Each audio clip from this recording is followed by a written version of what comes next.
Umalma ang ilang miyembro ng gabinete sa pagtrato sa kanila ng mga senador sa pagdinig tungkol sa pag-aresto kay dating Pangulong Rodrigo Duterte. Kaya raw ayaw nila dumalo sa hearing dahil nabubuli lang sila. Nasa frontline ng balitang yan, si Mayan Los Baños.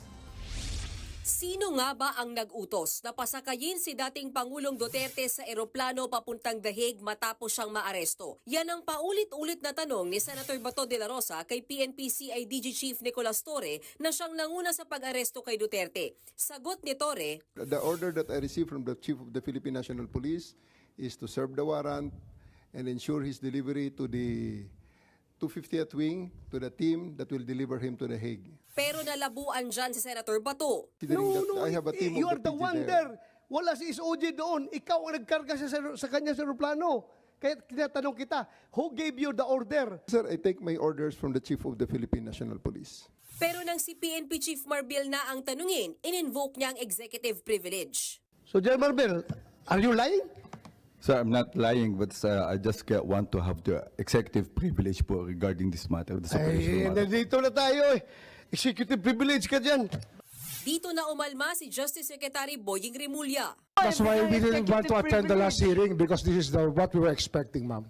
We didn't want to be bullied into a position. We're not bullying you, sir. Nobody's bullying. We're not I bullying think you, that sir. Giit pa ni Remulla, you're trying to make people admit something that they will not admit. nanindigan si Remulla na sumunod sa due process ang pag-aresto kay Duterte dahil 7 taon nga raw nag-imbestiga ang ICC. Natanong din kung bakit agad-agad isinuko ang dating Pangulo sa The Hague at di man lang kinonsidera ang extradition. Nakasaad daw kasi sa diffusion notice ng Interpol na arestuhin si Duterte at magsagawa ng extradition. Wala mo sinabi dito surrender. Extradition lang. Pero ayon kay Remulla, hindi raw yan uubra dahil hindi na miyembro ng ICC ang Pilipinas. Kung miyembro po tayo ng ICC, nakakatulong sana kay President Duterte na hindi po siya ililipad. Siya po yung mismo nag-atras ng ating membership eh. Kung ganyan, ayon sa ilang senador, dapat daw mas hindi sinurrender si Duterte sa The Hague at ikinulong na lang sa lokal na korte. Yun ang best judgment namin. Yun po ang tingin namin na mabuti po sa ating bansa.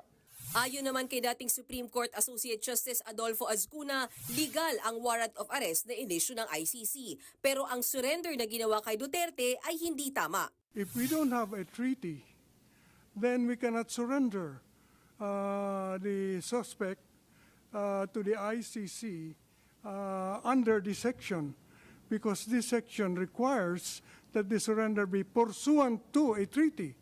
Tingin din ni Azcuna posibleng nagkaroon ng pang-aabuso sa proseso sa